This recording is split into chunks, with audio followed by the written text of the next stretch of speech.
En su día fue un gigante famoso, el barco más grande de la época.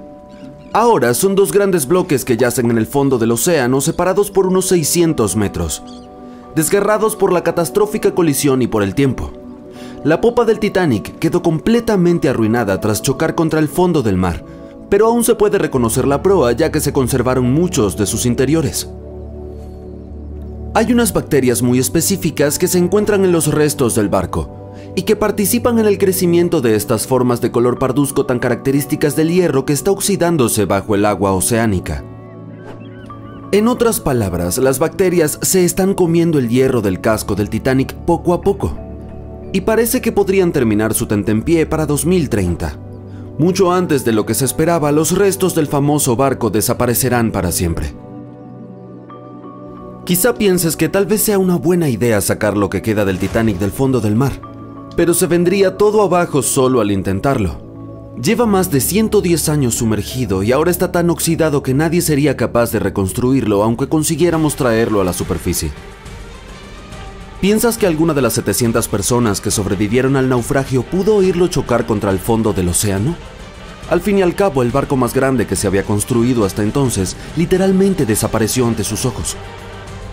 Pero lo más probable es que el sonido no haya llegado hasta la superficie. Además, no escuchamos bien bajo el agua porque nuestros oídos no están preparados para oír en ese entorno.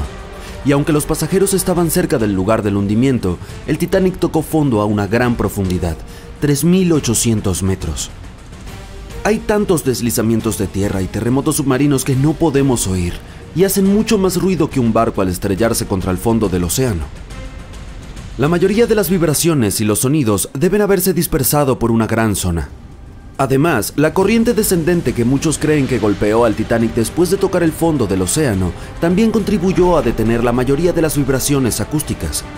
Por otro lado, el fondo del mar no es tan duro como para producir ruidos muy fuertes. Muchos supervivientes aseguran haber oído ruidos aterradores mientras el Titanic se quebraba, pero ninguno mencionó haber oído nada después de que el barco desapareció bajo la superficie del agua. Algunos supervivientes contaron lo caótico que fue cuando los pasajeros, principalmente mujeres y niños, subían a los botes salvavidas. No había suficientes botes y aún así, algunos ni siquiera estaban llenos a su máxima capacidad. Nadie sabía cómo comportarse en semejante situación. El simulacro de botes salvavidas había sido programado para la mañana anterior a la tragedia, pero por alguna razón se canceló. Un transatlántico gigante que todo el mundo cree insumergible cruza el océano. En su camino, choca contra un iceberg y se hunde. Sí, todos sabemos cómo es la historia. Pero lo que da miedo es que también es el argumento del naufragio del Titán. Una novela publicada en 1898, es decir, 14 años antes de que el Titanic se hundiera o fuera siquiera construido. En la novela, el Titán no tenía suficientes chalecos ni botes salvavidas para todos los pasajeros. También era el barco más grande de la época, casi idéntico en tamaño al Titanic. Y tanto el Titán como el Titanic se hundieron en abril. Dorothy Gibson, una actriz estadounidense de cine mudo, fue una de las pasajeras del Titanic y sobrevivió a la catástrofe. Justo después de llegar a Nueva York, empezó a rodar Salvados del Titanic, una película que se estrenó solo un mes después del hundimiento del barco. Dorothy llevaba incluso los mismos zapatos y la misma ropa que cuando estuvo a bordo. La película tuvo éxito, pero la cinta se destruyó en un incendio, así que de ella solo quedan recuerdos, como de Jack Dawson. El Titanic no estaba solo en las frías aguas del océano cuando se estrelló contra el iceberg.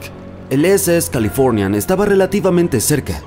Sin embargo, su radio estaba apagada esa noche. En un momento dado, los miembros de la tripulación observaron unas misteriosas luces en el cielo. De inmediato fueron a despertar a su capitán para avisarle, pero él no dio ninguna orden. Tal vez creyeron que solo se trataba de fuegos artificiales. Nunca se dieron cuenta de que las bengalas que los tripulantes del Titanic lanzaron al cielo eran una llamada de socorro. Cuando el SS Californian recibió los mensajes de SOS, ya era demasiado tarde. Algunos sugieren que la luna llena fue la responsable de que el iceberg se cruzara con el gigantesco barco. Una luna llena podría haber causado mareas muy intensas que desprendieron varios icebergs en el frío norte y los lanzaron al sur justo cuando el Titanic estaba atravesando la zona. ¿Te atreverías a probar el queso del Titanic? El barco lleva más de 100 años bajo el agua y se tardó más de 70 años en encontrarlo. Ya para ese entonces, la mayor parte de la comida que se había hundido junto con el navío, por supuesto, se había echado a perder. Pero es posible que aún quede algo. Algunos alimentos tal vez no estén estropeados, por ejemplo, el queso. Los microbios que transforman la leche en queso desarrollan unas condiciones especiales que protegen el producto de la putrefacción. Muchas cosas han sobrevivido al Titanic. Por ejemplo, una carta manuscrita de una madre a su hija dirigida a la abuela de la niña en la que le relatan el increíble viaje que estaban haciendo juntas. La carta tiene más de 100 años y se vendió en una subasta. Entre los restos del naufragio se encontró un par de guantes blancos de algodón. Los músicos del Titanic tocaron hasta el último momento, y también aparecieron unas partituras y un viejo violín. La campana que sonó 3 veces para avisar que había un iceberg en el camino. Un reloj de bolsillo que se detuvo a la 1:45 de la madrugada, la hora en la que el barco se sumergió. Hubo alguien que tal vez podría haber cambiado el destino del Titanic. David Blair fue un hombre muy afortunado. Se suponía que debía ocupar el puesto de segundo oficial del barco, pero a último momento lo relevaron, lo cual le salvó la vida. Fue algo muy afortunado para él, sin embargo, un pensamiento nubló su alegría. ¿Y si él era la única persona que podría haber hecho algo para salvar el barco y a los pasajeros? En aquellos tiempos, los barcos no disponían de tecnología avanzada e inteligente como la de hoy. No podían notar una amenaza en el horizonte. Los prismáticos eran bastante útiles, pero los tripulantes del Titanic no tenían acceso a la sala donde se guardaban. David Blair era el responsable de las llaves. Abandonó el barco a toda prisa y se olvidó de entregar las llaves que llevaba en el bolsillo.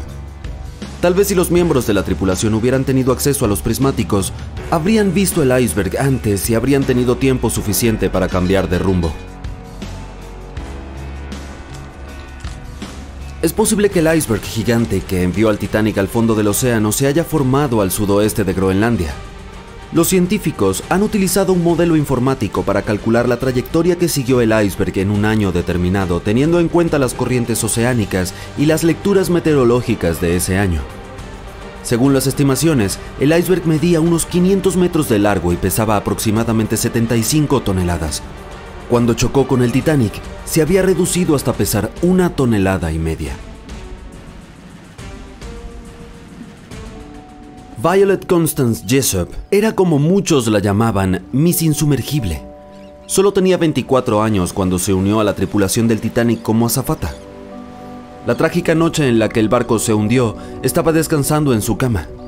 En cuanto se enteró de que algo pasaba, se vistió y salió rápidamente a cubierta y ayudó a los pasajeros a subir a los botes salvavidas. 4 años más tarde estaba a bordo del Britannic, el buque gemelo del Titanic. Una vez más, el barco comenzó a hundirse.